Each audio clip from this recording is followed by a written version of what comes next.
Thomas! Thomas! Where is he? Thomas! Thomas! Thomas! Thomas! Thomas! Oh. I got him. I found him. He's there. Thomas, what is going on, mate? We've been looking for you everywhere. What are you doing? Well, they had announced the new M5 facelift. I didn't want to see that new grille. No, but it's not even the... Did you poo? I must have. The announcement was 45 minutes ago. I guess I didn't time it very well. All right, well, listen. It's not even the ugly grille. Look. At least not like the M3. No. Oh, it looks great. Right? Oh, thank It's just an evolution. Okay. I can do that. Enough with the drama, enough with the theatrics. All right, let's go inside. Oh, wait. Let's get you cleaned up. Did you poo as well? I did, yes. I was worried, come on.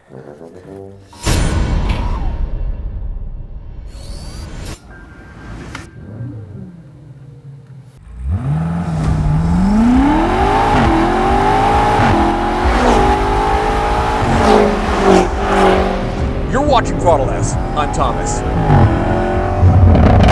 And I'm James. And this is the 2021 BMW M5 Competition LCI.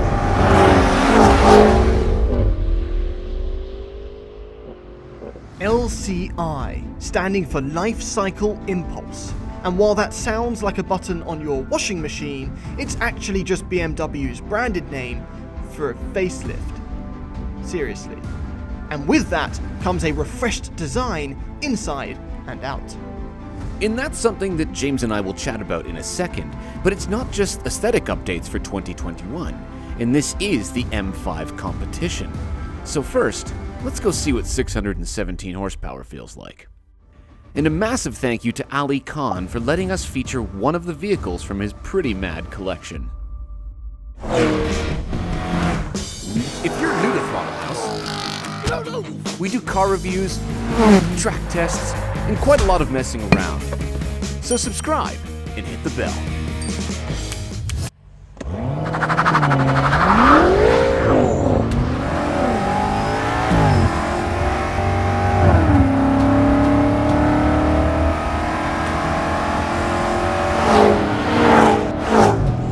That's some G's.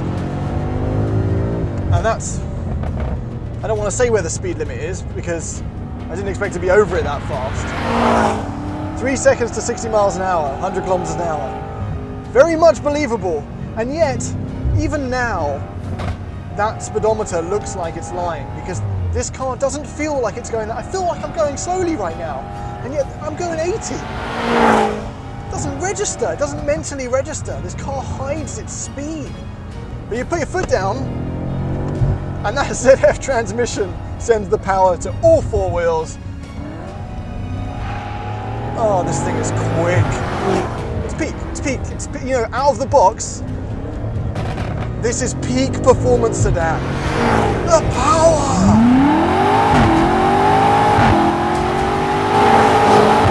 617 horsepower. Yeah, right, in your underwear. This thing is more than that. And for this year, they haven't actually changed any of the horsepower numbers, but apparently the torque band for those turbos has increased by 100 RPM. So you're never going to notice the difference in a million years. You're just going to put your foot down and go, I'm in jail. I'm in prison.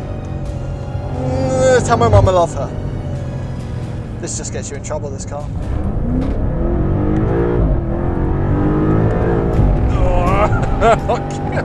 Why? Oh, Jesus, the speed. Okay, as James was mentioning, this car is ridiculously quick. Like supercar quick. But what I like about it actually is the noise. I didn't like the M5 noise before. This must be different because it feels a little bit more organic. The exhaust is loud now.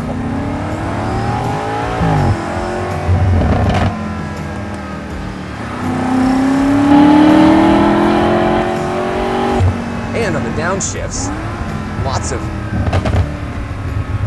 crazy loud pops and bangs actually. It kind of cracks. And the shifts are great if you shift manually. Wow. The problem is, in order to have straight line fun, you have to be going absurd speeds. I feel like I'm just kind of along for the ride until then. This is a car that looks after you. It's the M5. It's an executive experience. It's like having someone in the background doing everything for you. Between the comfort and the all-wheel drive system to the soft closed doors, it's an insulated experience. But perhaps a little bit too insulated. In fact, there's a line of communication missing between the car and the driver, so that when this thing does try to bite you, you don't see it coming.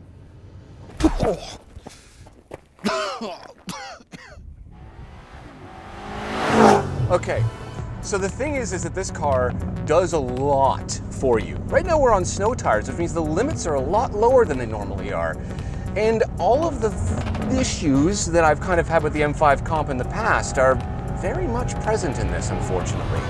You have to take all of the things I'm about to say with a grain of salt because this is an unbelievably good car. I'm just going to tell you the things that I'm feeling. The steering is way too numb, way too numb. Even in the sportiest mode, it's too light. And in the middle of a corner, if the car catches you out, which it will, I've found several times today, because of the fact that I'm on snow tires and there's gravel on the road and the temperatures are low, the rear kind of snaps, even with the X-Drive and the four-wheel drive on, and there's nothing communicated through the steering. You feel it in the chassis and you can react to it, but there's not much in the front end. The steering in the RS6 is more accurate and more confidence-inspiring, and the steering in the E63S is just better in every way. I have to say though that mid-corner road holding, this car is unbelievable, even on snow tires. Like you can chuck this thing into corners at absurd speeds and come out okay on the other side.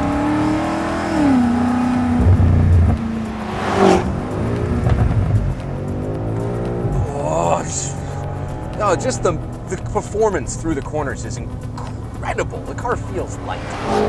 Until you hit a big bump, and then I don't know, apparently they retuned the dampers. I don't notice any difference. I don't think you would either. But I noticed that it bounces one too many times. But for the most part, for the everyday, the ride is supple. Usually when you add competition to a badge nowadays in BMW, it ruins the ride. That's not the case here. This car is still very, very good, very competent, but my issues with it are still there. It's just a little bit too insulated. It's like stroking a furry wall after smoking a Jeffrey, but you're wearing a glove, so you don't get to experience it. Such a competent performance sedan.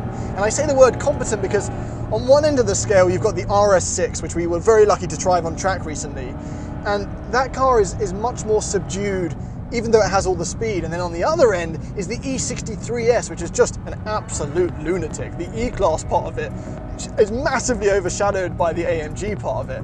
Whereas the BMW finds this middle ground where the M meets 5 and it feels pretty equal. It is very much a 5 Series, but it also has the M speed. It just doesn't feel crazy, that competition part. Other than the acceleration, finds a weird middle ground, and all the things that Thomas said ring true. But it's possible, out of the three cars, that you might just be swayed by the way it looks. All right, yeah. It drives familiarly. Familiarly? It's cold, it's cold. It doesn't look familiarly though. Doesn't look as unfamiliar as the other updates. This That's is a wonderful facelift. That's a new grille and new headlights. Yeah, they've cartoonized the front, I think, in a way that really works to its benefit. But it looks like I love this. It just looks like a BMW. Yes, it's very brand loyal in terms of It's got design. all the BMW stuff, right? Like it's got this strong line running down the side. It's got a Hofmeister kink. It's got the stance. Hofmeister kink. Look at the stance. No, it looks really great, and it hasn't fallen victim to some of the stuff that the AMGs and the Audis have fallen victim to, even the RS cars with fake vents everywhere. No, there aren't any fake vents. It's all real. Like this is a new little M. Even the exhausts are real. Really? Yeah, the exhaust tips are real. I still think that this, the proportions, everything about this is it looks like the ultimate 5 Series. It does, and it still maintains that sleeper look enough that the guy in the Aston Martin DB11 next to you at the traffic light has no idea that you're about to smoke him. This is new taillights too, by the way. Yeah, 3D taillights. They look fantastic. But speaking of smoke, yes, This is a new grey. Great segue, James. Brands Hatch Grey Metallic. There's a few new colours for 2021. They take a track and then they take a color. They put them together. It's like, ooh. A proud British track. That's true. Okay. That's But fine. yeah, there's also some blues and some reds. Yeah. But you know, half of the 5 Series is what's on the inside that counts. Okay. Let's look. Because the inside is very comfy. It is. I've always liked the 5 Series interior. It's like the exact right amount of space, but not, you know, too big or too small. Right? I like it. It's the Goldilocks zone. It is. We do have some updates though. This is a bigger screen, which actually looks massive. James, now. sorry, that's a television. It does look sizable, 12.3 inches. Why? Okay. Yeah, we've got some red stuff going on down here. So So you know what? Can you point that out to everyone again? That's a big deal. Yes, this is the red border around this, a red surround. They actually put that in the press release. That's a do thing. they? That's a big thing. And as part of that, there's track mode now. Yeah, well, track mode is really cool, actually. So if I go to my M modes here and I hold this down, it puts me in track mode, and the car gets very serious. The M8 competition had this. So you activate track, and it shuts off the infotainment. Oh, it just turns it off? Yeah, because it's a distraction to the track. You don't want that. And then it puts it in the most insane of all of the modes. I have the cool M gauge cluster with like the 2 things running up the side. Which is a great competitor to the Audi's virtual cockpit. Well, no, it's not. It's not. Because Audi's virtual cockpit in any mode is usable. This is the only mode that I like this gauge cluster. It would be nice if it was available in street mode. Yes, but I mean, in the normal gauge cluster, it's just a little bit. I don't want to speed. Very comfy seats, massaging, heated, ventilated. We still have the digital buttons here, so if you wanted physical buttons with this update, you're out of luck. But they're right there. They're always in the same spot though, which is nice. Anyway, I like this interior. Got the Alcantara on the roof, the Bowers and Wilkins. Yeah, fantastic sound system. Right? The rear seats are nice and comfortable. There's tons of headroom as well, because there's no sunroof because there's a carbon fiber roof. Well, I don't think the sunroof sacrifices the level of headroom you're suggesting. But if you're going to track it, you want. Well, this is enough for a helmet. Yes, that's what I mean. Yeah. Yeah, like easily enough for a helmet for me. No, I really like the interior of this car, and the steering wheel is the same, and it's a good size. I like it. I like the interior quite a lot. The car overall, though.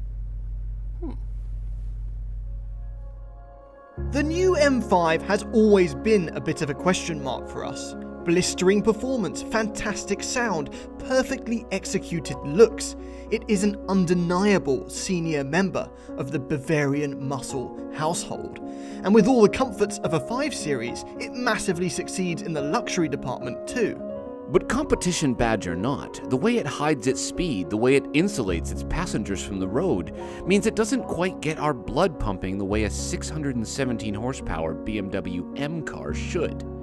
And certainly not in the way its AMG competitor does. But if you want that in between, and you want to be in a 3-second to 60 mile per hour German powerhouse, then the 2021 updates for the M5 competition only make that experience better. When the world slips you a Jeffrey, stroke the furry wall, stroke the furry wall. When the world slips you a Jeffrey. The update. I didn't want to see that new grille. They haven't even.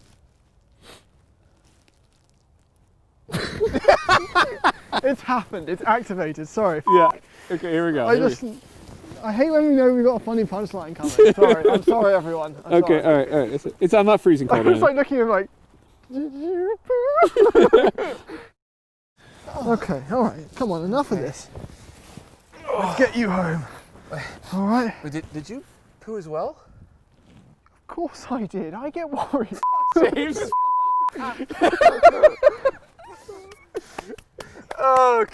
Okay. Oh, So close. sorry. Just hold it in. Hold it in. Of course I did. I was worried. Yeah.